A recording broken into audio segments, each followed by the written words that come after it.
கருப்பட்டி அல்வா செய்துட்டு இருக்கிறோம். இன்றைக்கி செய்கிறது எங்கள் சன்னின்லா என்னென்ன போட்டாங்கன்னு அவங்களே சொல்லுவாங்க.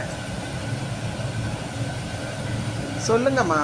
அவல் 2 டம்ளர், கார்ன்ஃப்ளவர் 1 டம்ளர், 2 டம்ளர் கருப்பட்டி பால் எல்லாம் போட்டு மிக்ஸ் பண்ணிவிட்டு இந்த மாதிரி கொதிக்க விடணும். நல்லா பிரிஞ்சு வரும் ஆயில். பிரிஞ்சு வரும்போது இது நம்ம இஞ்சி பவுடர், ஜிஞ்சர் பவுடர் ப்ளஸ் சுக்குப்பொடி. அதான் சுக்குப்பொடி, ஜிஞ்சர் பவுடர் இல்லை சுக்குப்பொடின்னு சொல்லுங்க.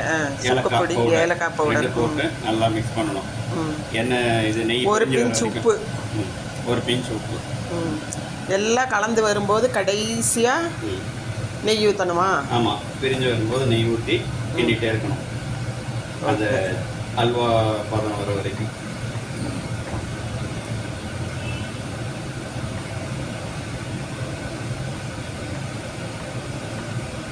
உங்களுக்கு தேவையானாக்க திராட்சை, முந்திரி வறுத்துட்டு இதில் போட்டுக்கலாம்.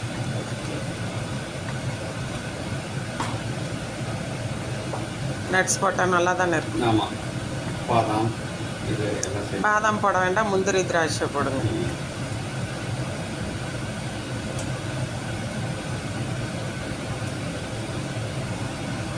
இன்னும் எப்படியும் 5 நிமிஷம் ஆகும் கிளறதுக்கு இல்லையா?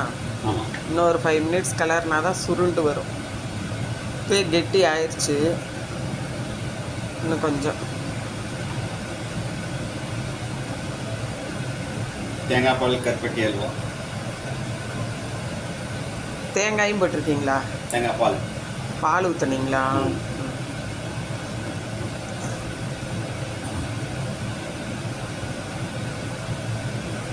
1 டம்ளர் அவல் பவுடர், 1 டம்ளர் கார்ன்ஃப்ளவர், 4 டம்ளர் தேங்காய் பால். 4 டம்ளர் தேங்காய் பாலா? ஓகே.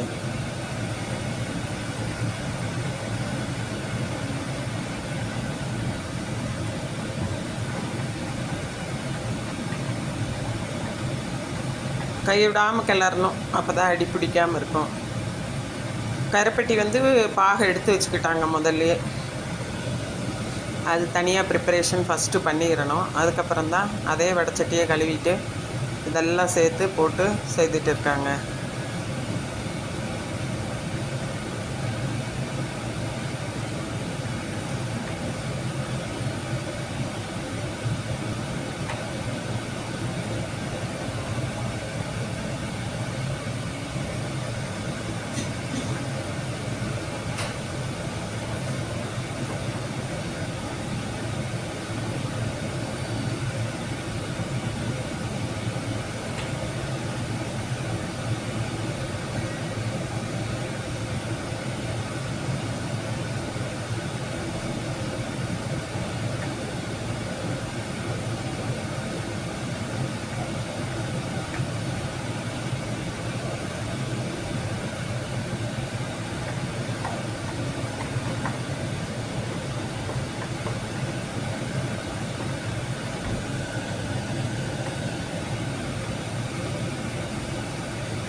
ஓகே, இறக்கிட்டு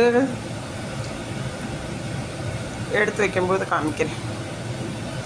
போதுமா? அவ்வளோதானே ஆச்சு. இன்னொரு 2 மினிட்ஸில் இறக்கிடலாம். கிரேப்ஸ் இது முந்திரி இந்த இங்கே இருக்குது ஃப்ரிட்ஜில், ஃப்ரீசர் சரி.